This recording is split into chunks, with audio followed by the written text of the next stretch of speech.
Mga kawok, kamusta po kayo? Ka-break time at lahat na naghahanap ng katotohanan sa gitna ng ingay ng politika. Magandang hapon, gabi o araw, umaga, nasan man kayo ngayon. Ako po sila ng #Wakwitlan at ngayon tayo magdidiscuss ng isang bagay na sinasabi ng lahat. Lahat daw tayo tumutulong kay BBM para iangat ang ekonomiya. Pero teka, sino ba talaga ang tinutulungan dito? Ha? At bakit si Auntie Claire, Undersecretary Claire Castro, ang biglang naging face ng mga paliwanag na hindi ko siya binoto pero andito pa rin ako? Di ba? Parang plot twist sa telenovela. Ngayong episode na ito, ilang mga minutong deep dive tayo sa mga katotohanan mula sa SONA 2025 budget flows at mga economic gamble ni President Bongbong Marcos.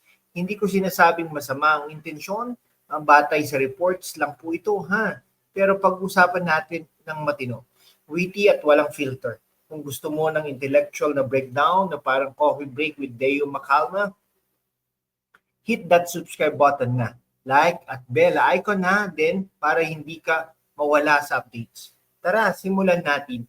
At magkakape muna kayo. Mahaba ito mga kaibigan. Mga kababayan, alala nyo ba yung SONA 2024? Sabi ni BBM, babaan natin ang presyo ng bigas sa 20 pesos. Ambitious, di ba? Parang superhero kid, pero fast forward sa 2025, ayun scrutiny sa halfway mark ng presidency niya. Ayon sa inquiry report, bakit kasi hindi bumaba? Tumaas pa mula 50 pesos to 60 pesos. Ngayon, 60 to 70 pesos na sa palengke base sa latest PSA data. Grabe, 70 pesos na ang bigas. Anong nangyari? Economic managers daw ay nag-uupo sa wage hike kasi baka mag-inflate, sabi sa Philstar. Di ba? Parang sinasabi mo, huwag kayong kumain pero hindi magtaas ang presyo ng pagkain. Witty logic, no? At ito pa, ang 2025 budget na sinabi ni BBM noong July 2024, criticized ng Iban Foundation bilang badly made. Cut sa education at health, 10 billion pesos less sa DepEd, 5 billion pesos sa DOH. Para saan? Para sa infrastructure na hindi pa rin nakikita ng marami. Kung ikaw ang magugutom na pamilya, anong sasabihin mo? Salamat, BBM, sa tulong. O bakit tayo ang nagbabayad ng singin mo? Subscribe na para sa higit pang ganitong analysis. Libre yan, hindi tulad ng taxes. Teka, pasok tayo sa kwento ni Undersecretary Claire Castro o Auntie Claire sa ating title para sa fan. Sabi niya mismo sa March 2025 interview, hindi ko binoto si BBM. Shocking, di ba? Parang ikaw, nag-work sa boss na hindi mo boto.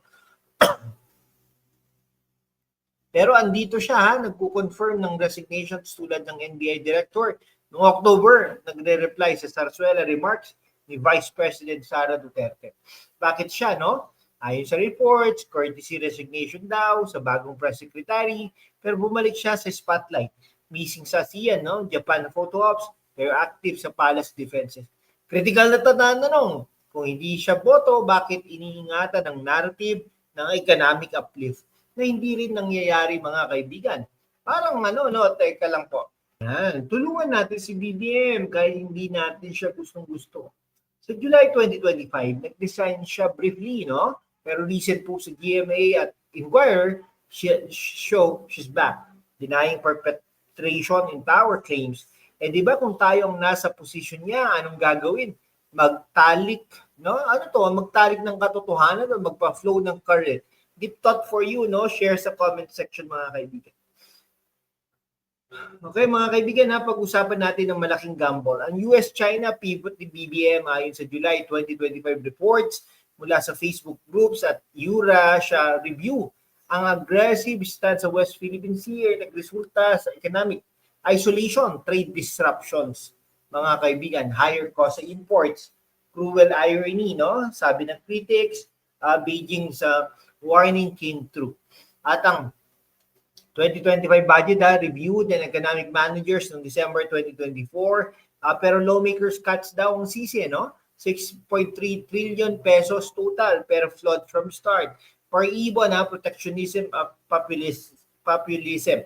Wage suppression para anti-inflation, pero World Bank lowered forecast to 5.3% growth dahil sa global uncertainties. Anong ibig sabihin?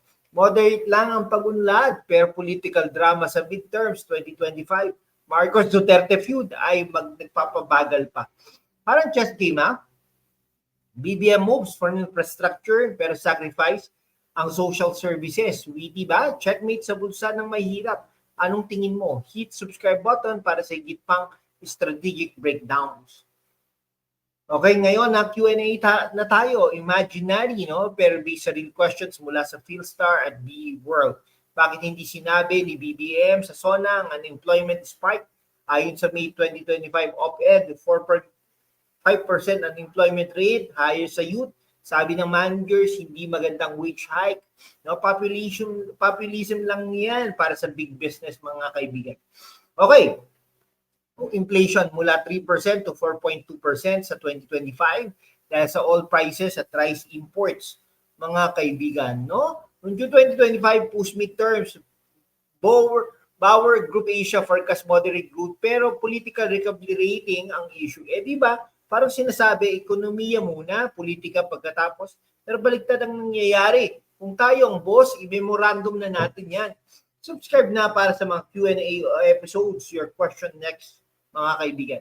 Kaya hindi puro batikos, mga kawok, informative din tayo. Anong dapat gawin?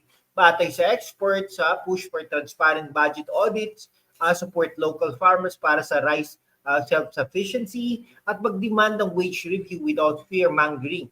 Si Auntie Claire at BBM team, sana mas maraming hindi boto, voices para sa accountability.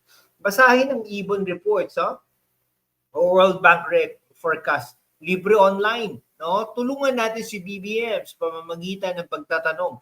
Anong economic fix mo, mga kaibigan? Mga kababayan, ilang mga minuto na na-explore natin ang lahat at tayo tumulong na meet mula 20 pesos rice fail hanggang Auntie Claire's candid confessions. No? Ekonomiyang nangangailangan ng higit pang transparency. Salamat sa panonood. I-like at i-subscribe na para sa higit pang witty, in-depth talks na parang break time with Deo. Sinong susunod na i-criticize? No? See you next time. Mag-ingat, bayad ng buwis ng matino. Mabuhay ang Pilipinas!